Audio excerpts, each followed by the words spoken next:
Good morning, everybody. Thanks for tuning in to Wednesday's episode of the Plus Money Sports Betting Podcast. My name is Q. You can follow me across all socials at Bets by Q.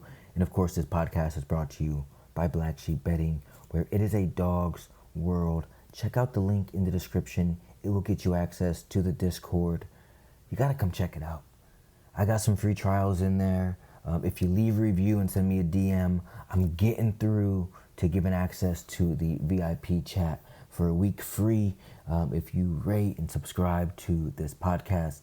And then, hey, here's a disclaimer, all right? If you follow me on the socials, right, you'll know that I give out free picks, every single day. I personally would not follow them right now.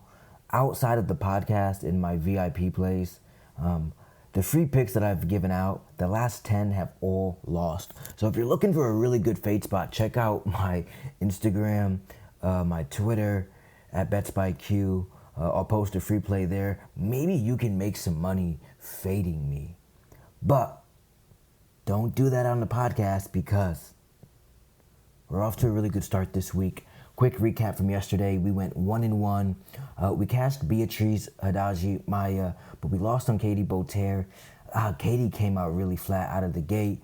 Wasn't too surprising. She had a couple chances late to force a third set. Didn't work out, but that brings us to 3-1 on the week. We're up units, sitting in a good spot, and today we're going to go after another pair of plus money angles. Let's start at the U.S. Open with the matchup between Emma Navarro and Katie McNally, two Americans. Emma is the seeded name here. She sits at number 11 in the world after a big 2024, where she made a semifinal appearance here at the U.S. Open.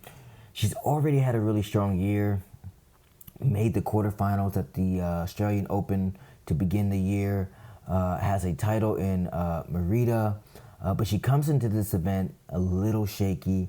Just one win in her last 4 events before New York. And in her opener, she had to save set points against Wang Yafan before escaping in straight sets. So Navarro's got the heavier forehand here, the rally tolerance, and the slam experience, but she's also under pressure defending all of these semifinal points that she got from last year. Pressure spots, we know what that means. We know that there are likely fade spots here. Now, McNally, on the other hand, she's a wild card in this matchup, ranked outside of the top 100 right now, but she's quietly putting together, a bit of a resurgence in 2025. 40-15 record overall, 15-6 on hard courts, and she's won titles at the 125 in Newport, the 100 in Evansville. She just rode through her opponents in Teichmann, 6-2, 6-2, made only 11 errors in that first round matchup. That was her first main draw U.S. Open win since 2020, and it looked like the start of something. I'm not saying Katie's a dark horse, but she might be. The matchup here is contrast in styles. Navarro wants to grind, extend points, lean on her heavy forehand topspin. McNally's game is built purely on aggression, quick strike tennis, doubles instinct, so lots of net play, and rushing, to the net to shorten these points.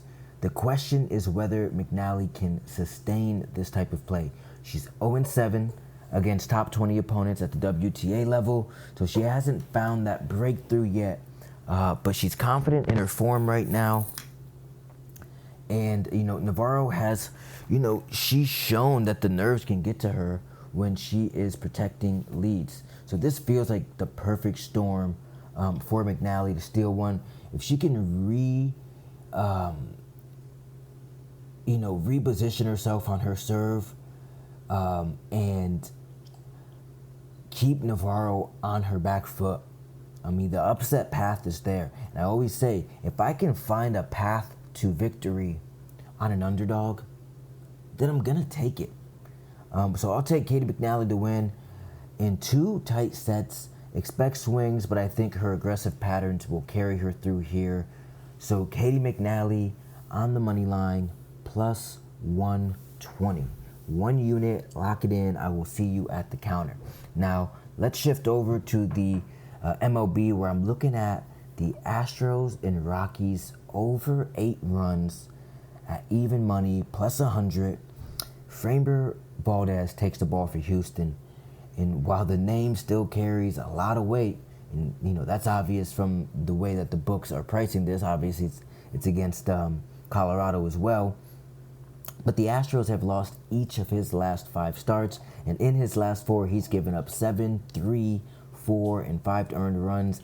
That alone puts us halfway to the number that we want before Colorado even gets even swings. So, and yesterday, look, the Rockies showed up in Houston, and they defeated the Astros, I believe, 6-1. So they showed that they could hurt Houston. They put up 6 runs in an upset win. If we can mimic a little bit of half of that today, I think we're going to crush this over. On the other side, Chase Dollander gets the start for the Colorado Rockies. He's a young arm with upside, but Houston tagged him earlier this season when they faced him in Denver. Of course, that's in Denver, so you don't want to knock him around for crooked numbers based off the elevation there. But now he gets them in a much less forgiving environment. Add in the fact that Yordan Alvarez is in fact back in the Astros lineup. He drew 2 walks yesterday, which look, that shows he's locked into the zone again. That gives us base runners.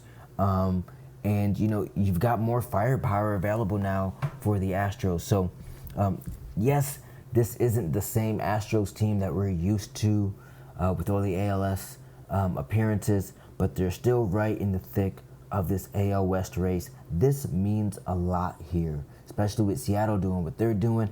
I expect urgency from the Astros. The Rockies have been scrappy at the plate lately, averaging nearly 5 runs per game over their last 5.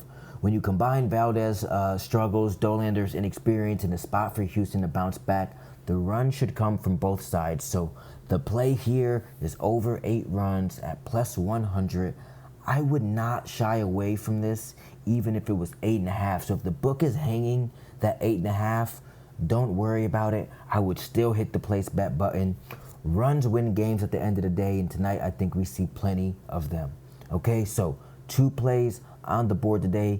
Katie McNally plus 120 over Emma Navarro at the U.S. Open second round, and the over 8 playable to 8.5 at plus 100 in the Colorado Rockies at the Houston Astros. Okay, 2 plays, 2 units. We're 3-1 on the week. Let's sweep the board today, and I'll be back here tomorrow with more plus money plays from around the sports world. As always, my name is Q from Black Sheep Betting, and I hope each and every one of you hit each and every one of your bets. Peace.